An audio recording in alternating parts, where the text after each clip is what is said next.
Hi, I'm Michael LaFosse from the Origami Dough Studio, and this is my simple origami panda that acts as a bookmark or an envelope, and it can be transformed into a three-dimensional panda like this with a variety of arm forms. I'll teach you how to make all of these. Begin with a square of black and white paper, black side facing up, fold in half corner to corner, white showing on the outside. And you have a triangle shape. Unfold, rotate the paper so the crease is vertical, flatten it out just a bit, and fold in half corner to corner once again.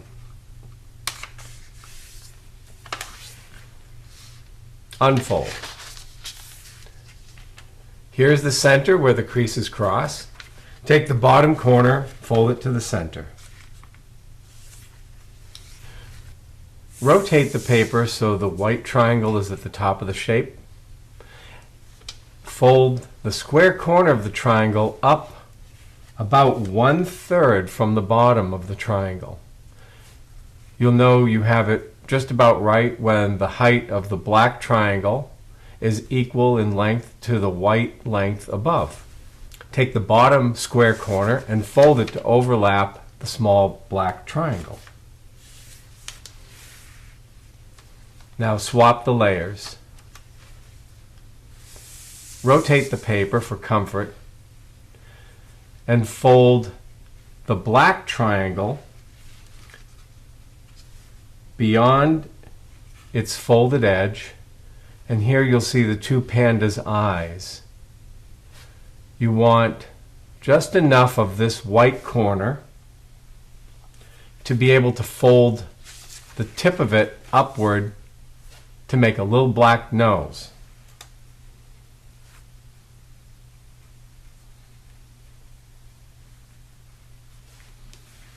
There's the panda's face.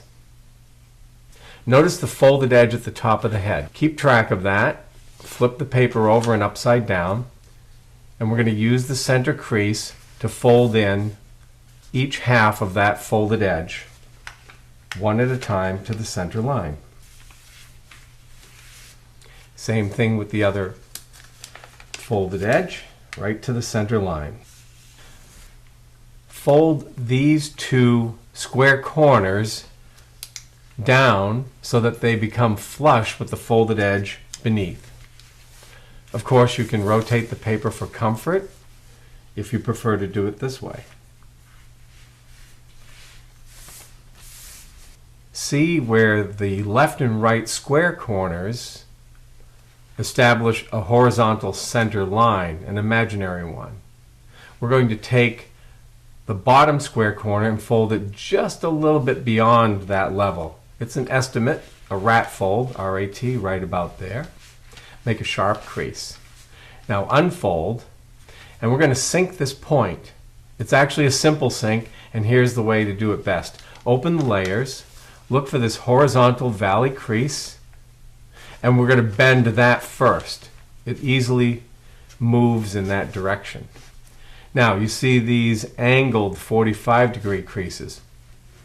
Knock them out a little bit first with your thumb or fingernail, and then reverse them so they bend over the top layer like this. And then we can continue to flatten that half down like that. And that's half of your sink. We'll do the same thing on the other side. We're going to reverse this crease and flatten. There's the sink. These two triangle flaps are locking tabs, and these folded edges are the pockets. You're going to see how these are going to be used in just a moment. First, we need to take each of these wide areas and fold them up. We're going to use the center line as a guide. And when you do this, you're going to see this black corner come up to the top. That forms an ear. Let's do the same thing on the other side.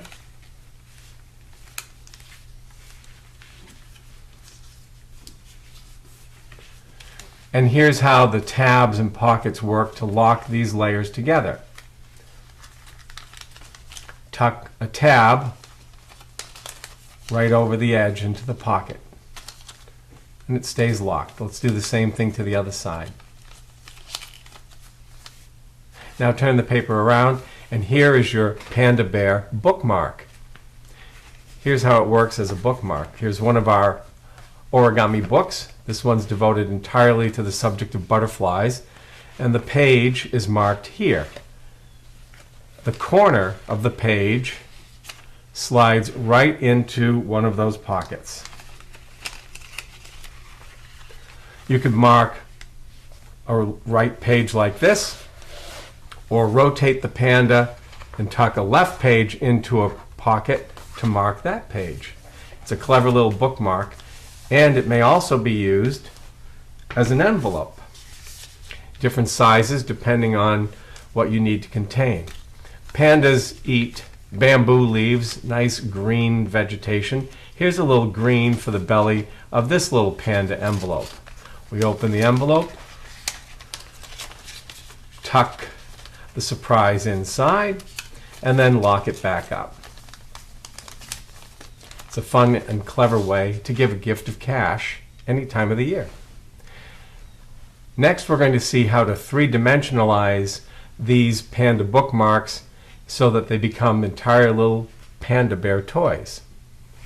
So here's our little bookmark, and you see it's been modified so that the Panda Bear is three-dimensional, has separate arms, and with this inside reverse fold, it can stand up. These are the simplest arms. Here is a little more detail. And this one is the most complex, and it also frees up the shape of the head. I'll teach you how to make all three variations, and you may discover some more on your own. The first thing to do, and for any of the variations, is to form an inside reverse fold with this bottom corner. The best way to do this is to pre-crease. Turn the paper over to the back side. One at a time, fold the bottom corner to one of the side corners. Fold sharply from the outside edge to the very center and unfold. You can see a valley crease right here. Do the same thing on the other side. Bottom corner to the other side corner. Crease sharply from the outside into the center, like that. And then it's a simple collapse like this, folding the Panda Bear in half right up the middle. Here's the inside reverse fold, and you could leave the panda like this with the arms simply this way, and it'll stand up very well.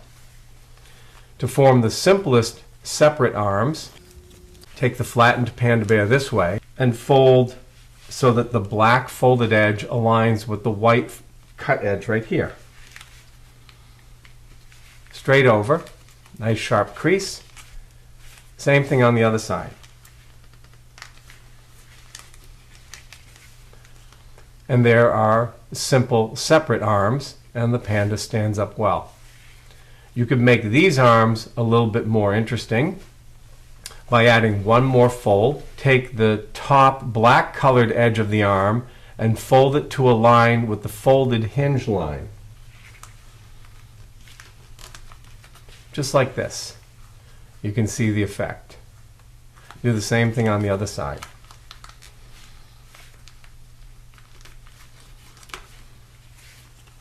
And again, it stands up very well. Now the most complex of the arm shapes.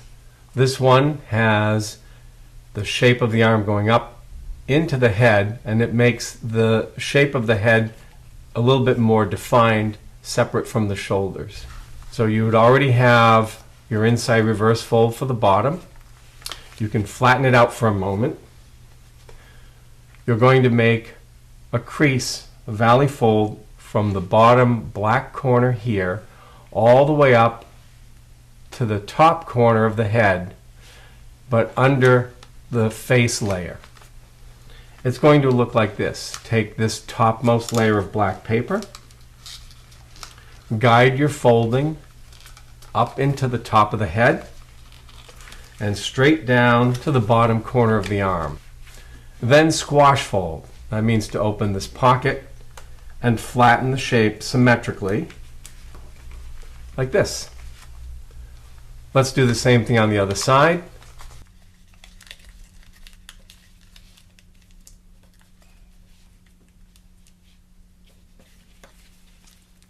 Finally, on the back side, take the topmost black layer and fold it tightly over from the corner down here up to the top corner of the head. We're matching this folded shape to the one we've already done, and you can see how that frees up the shape of the head, and it makes this shape for the arm. We'll do the same thing on the other side. And then reestablish the shape of the body, and there is the more complex one. Again, you may find other options.